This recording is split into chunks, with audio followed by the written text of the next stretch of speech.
G'day YouTube viewers, it's Peter once again from WA Metro Cichlids and Shrimp.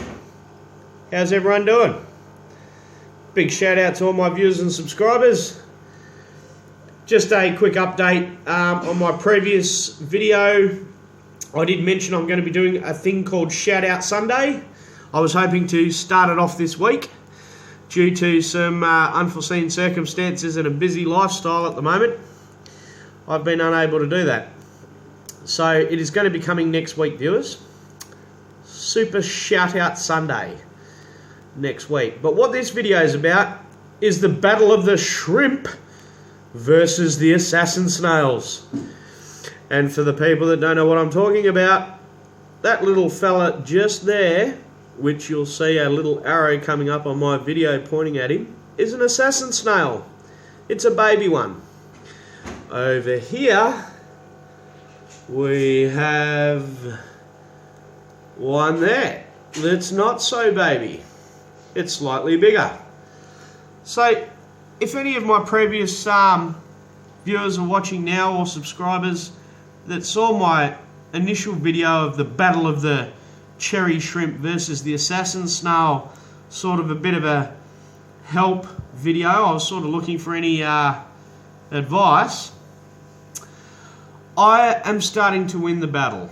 It looks like through doing some research and homework, viewers, if you look, and just excuse the kitchen background, if you look at my general tank, in general, like the whole tank, the glass and everything, you'll notice there's not many. And what I've been doing to combat these little critters that you will get in your plants that you purchase from an aquarium shop, and I cannot stress enough, folks, if you purchase plants from an aquarium shop, please ask them if they are pest free, because unlike a shop that I purchased mine from, they don't tell you. Instead, they put up a small little paper sign that says, "Be warned, there might be pests." Now that's all good and well if you're at the little aquarium in their shop where it actually has the sign and you're picking the plants out yourself.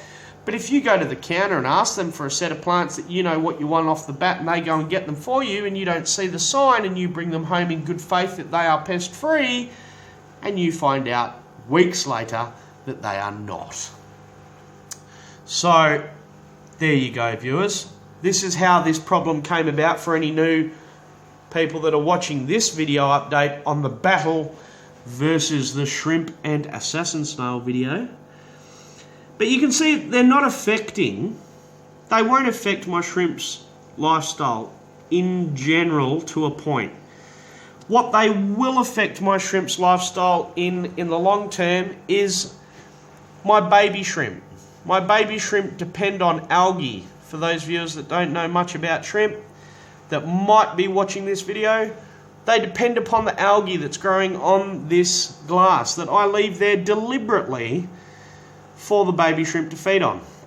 Now what I'm doing and what I've been doing in the last few days, nearly a week now since I posted my original video, is I've been feeding the shrimp, instead of in a powdered form, I've been feeding them, for example, like you can see here, some homegrown snow peas. Now they absolutely love them, folks. For anyone that hasn't tried, you know, you can use zucchini and spinach, and actually I don't know if you can use zucchini for shrimp. I know you can use zucchini for catfish.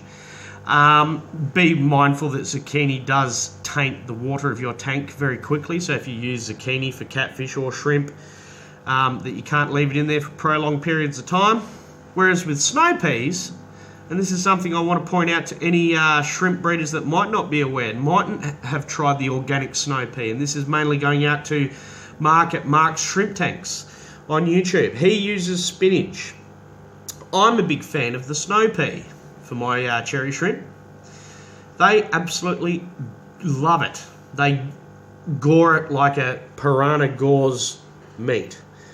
These little pieces of half-cut snow peas have only been in there for probably 2 or 3 days, and they're already virtually just about gone. They were a lot bigger than that. So there you go. This is the update, folks. I am winning with the snails by not feeding my shrimp in a powdered form and feeding them solid form. Essentially what I'm aiming to do is starve these nasty little assassin snails, because the only thing they're living on at the moment, folks, are 2 or 3 resources. 1, my plants, they will survive to a small extent off them. 2, the algae growing on my glass. And 3, any scrap food that they may find. Now the scrap food part we're ruling out by feeding my shrimp solids instead of powdered form, so there's not a lot of scrap food for these snails to live off. Plants wise, well, yes there is a lot of plants, but I've read up that the snails can't completely, in a large population, sustain their growth and their reproduction just living off these sorts of plants. They need something else. So whether it's the algae on the glass tank. Now with the algae on the glass tank, folks, what I've done is I've cut back on a lot of it, but I've left some enough for my cherry shrimp babies to actually still have food. You'll notice right there, and it's hard to focus because they're so tiny, I'll put an arrow to him, he's just on that little brown leaf. There's a tiny baby shrimp. Now he's eating the algae on the glass. And there's some over here on the top of my air filter, or sponge filter, air sponge filter, should I say. So they can also feed off that as well. You do find the assassin snails will hide on this, so keep an eye out for them, because as a last resort, that's where they're going to go for food. So there you go, folks, I'm winning. Now what I'm going to do is I'm going to show you a new device just at the end of this video here on how I'm also going to combat these nasty little critters. Now this here is basically this is taped here. This is what I use to drain the poop out of my cichlid tanks and fish tanks. This piece here comes off. This is basically a bottle, a plastic bottle, cut on an angle in such a way that it sits up on the glass like that, flush.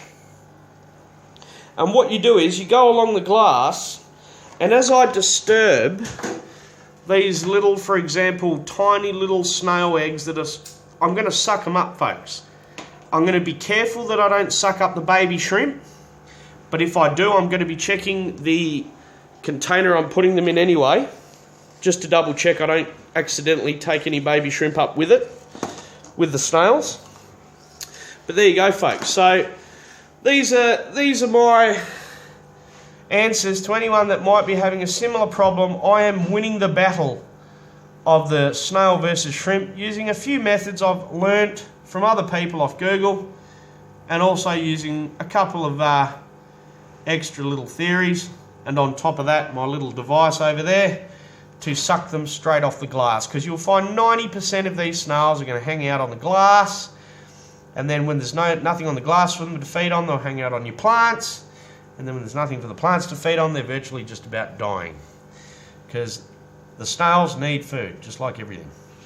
So there you go, viewers. Thanks for watching. This is Pete signing off once again. Big shout out to everyone. Like I say, look out for Shout Out Sundays, which will be coming up now, this coming weekend. And I'll be doing 5 shout outs. I was going to do 6. I'll be doing 5 shout outs every week to help support the community. So thanks for watching, guys, and feel free to comment.